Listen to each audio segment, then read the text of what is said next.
LCI. D'abord, qu'est-ce que vous répondez à Jean-Yves Le Drian qui expliquait à la mi-journée sur LCI que c'est vous qui avez fait lâcher les vannes en quelque sorte et fait venir à Ceuta ces milliers de jeunes Marocains? Bonsoir. Je pense qu'il y a dans cette affaire beaucoup d'amalgames et beaucoup de discours fallacieux. De quoi s'agit-il? Il s'agit tout d'abord d'un problème entre le Maroc et l'Espagne.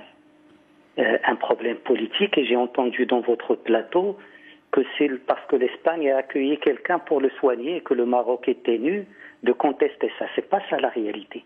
La réalité, c'est que l'Espagne a introduit cette personne sur son territoire avec des documents falsifiés et une identité usurpée sans même informer le Maroc.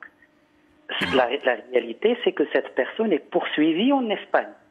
Il y a au moins 4 plaintes contre lui pour viol d'une citoyenne espagnole, pour torture et pour terrorisme par une association, l'association canarienne des victimes du terrorisme.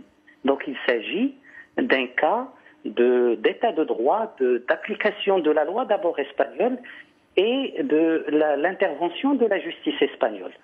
Le Maroc a été clair dès le départ, il s'agit d'un acte contre ses intérêts, d'un acte déloyal et d'un acte qui ne respecte même pas la dignité et les intérêts des victimes espagnoles. Cette affaire s'est faite, le Maroc, les considérations humanitaires qui sont présentées, c'est un faux alibi. L'humanitaire ne signifie pas qu'on manœuvre derrière le dos du partenaire. Bon. L'humanitaire pour un pays voisin ne signifie pas qu'on change de passeport et qu'on introduit une personne sur l'espace européen. Pour autant, l'humanitaire, ce n'est pas d'oublier les droits des victimes espagnoles et de désactiver la justice espagnole. C'est ça le fond du problème.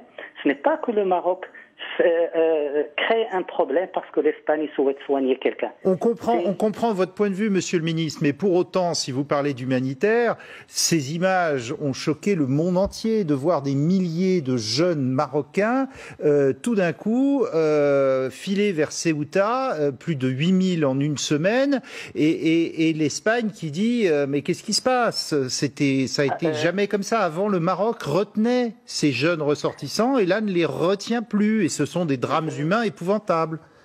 Je vous entends et j'aimerais, loin de toute émotion, loin de toute démagogie, rappeler quelques faits. Le Maroc n'est pas censé protéger, n'a pas l'obligation de protéger les frontières de pays autres que le sien. Le Maroc n'a pas l'obligation, n'a pas la vocation d'être le gendarme de l'Europe ni son concierge. Le Maroc le fait dans le cadre d'un partenariat bien compris entre le Maroc et l'Espagne, entre le Maroc et l'Europe. Le Maroc le fait en partenaire. Si les fondements de ce partenariat ne sont pas respectés, il faut demander à l'Espagne, pays européen, est-ce qu'il a consulté l'Europe avant d'agir contre les intérêts de ce partenaire? Il faut demander à l'Espagne pourquoi il a agi de manière frauduleuse par rapport à un criminel de guerre dont il connaît par rapport à un sujet important pour le Maroc et les Marocains. L'Espagne n'a pas consulté l'Europe pour créer la crise. Ça, c'est le premier fait. Le Maroc, comme je l'ai dit, n'a pas l'obligation. Le Maroc le fait en partenaire. Mais le partenariat n'est pas à sens unique. Le partenariat n'est pas à la carte. Si l'Europe, partenaire du Maroc, considère que la lutte contre la migration est sa priorité, ce partenaire qui est le Maroc a également ses priorités. Est-ce que le partenariat, c'est qu'on demande au Maroc de respecter sa part du partenariat, mais qu'on se permet d'agir par rapport à ses intérêts fondamentaux? Monsieur le ministre, ce n'est pas non plus une bonne image, pardonnez-moi, pour le Maroc, que de voir ces milliers de jeunes Marocains vouloir quitter le pays pour essayer de gagner l'Europe à tout prix. Et de voir ces sauveteurs espagnols sauver des eaux, un bébé, un autre jeune Marocain qui pleure dans les bras d'une sauveteuse de la Croix-Rouge, c'est pas forcément une bonne image pour le Royaume. C'est une volonté. La crise migratoire, on en a eu de manière cyclique. Ce qu'il y a cette fois-ci, c'est qu'il y a un contexte où on a voulu surdimensionner tout ça pour détourner l'attention sur le problème réel. Le problème est d'abord bilatéral entre le Maroc et l'Espagne.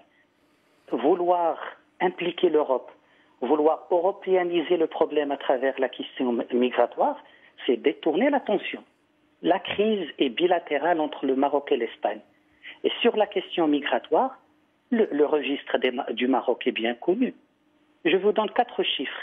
Le Maroc a avorté 14 000 tentatives de migration clandestine en 3 ans. Le Maroc a démantelé plus de 8 000 cellules de trafic d'êtres humains.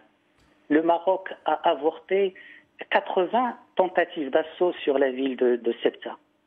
Le Maroc a échangé avec l'Espagne plus de 9 000 informations sur la migration clandestine.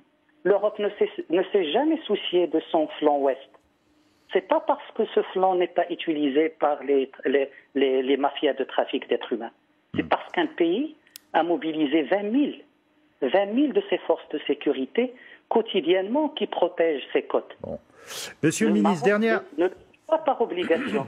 On oublie les trains qui arrivent à l'heure pendant des années.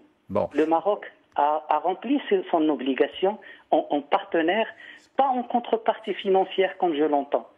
Dernière question, monsieur. Rien de l'Europe. Monsieur le ministre, dernière question. Si l'Espagne renvoie ce dirigeant du Polisario, apparemment il se porte de mieux en mieux, il souffrait du Covid, cette immigration des jeunes Marocains vers Ceuta s'arrêtera du jour au lendemain ? L'Espagne se trompe s'il pense qu'en renvoyant ce monsieur, surtout avec les mêmes procédés, que le problème va être résolu. Au contraire, ça veut dire que l'Espagne aurait fait un choix contre les intérêts du Maroc. L'Espagne aurait fait un choix contre ses propres citoyens victimes de ce criminel.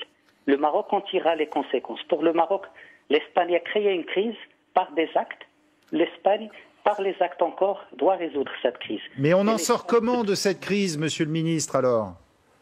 C'est à l'Espagne de trouver la solution. On ne peut pas manigancer le soir derrière le dos du partenaire et lui demander le lendemain d'être loyal sur les priorités de l'Espagne et de l'Europe. Et je pense que le Maroc est satisfait de sa relation avec l'Union européenne. Le Maroc n'a pas de problème avec l'Union européenne. Le Maroc a un problème avec l'Espagne et par rapport à un sujet particulier créé par l'Espagne sans impliquer l'Europe.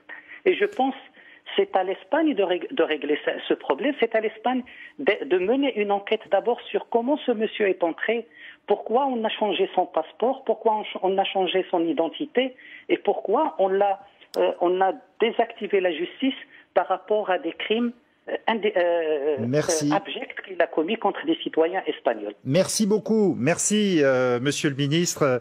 Nasser Bourita, ministre marocain des Affaires étrangères, d'être intervenu ce soir en direct sur LCI. Restez avec nous. On se retrouve dans un instant pour parler de quoi ? Eh bien, pour parler du président.